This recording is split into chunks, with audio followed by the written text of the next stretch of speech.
Every kid has a book of scales somewhere around, and you sit there and you play those, and if you don't apply them to some sort of music, there's no use for them. And once you start to play something like the music, you start to take off and you forget about the scale. I know a lot of guitar players that are amazing with scales. I know I always talk about Steve. He's like my sort of technical guitar mentor. He always is telling me all these different things that you can do, but I usually find a hard time applying them. It's a lot of just weird tricks that you can do, starting on different notes, putting a different scale and different key, this and that and the other. And I can't play with feel or any kind of emotion and be able to sort of mix those two. So I just sort of make it up as I go along. But the main thing that I do go for is obviously the rock sound. So that really is the simplest scale, and then just putting different notes in that.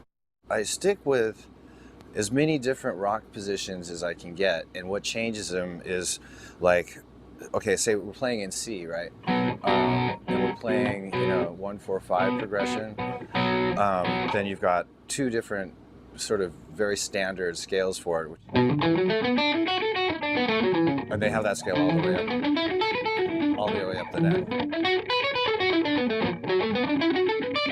Right, and then the other one is the sort of, which is sort of an A, really. But anyway, and those are two, and then you just start breaking up, like so you bring what's that, a third into it? No, not a third, a seventh into it. So there's that, and then there's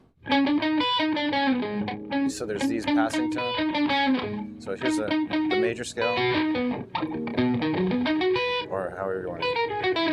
You know what I mean, right? Yep. And then so in that position, you can go.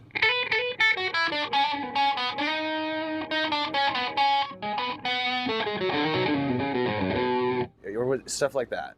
And then when it gets into minor stuff, say it's in the same key, then you bring in all the flat third.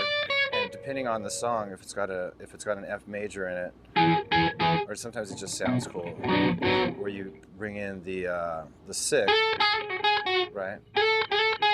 Which in a minor note sounds pretty weird.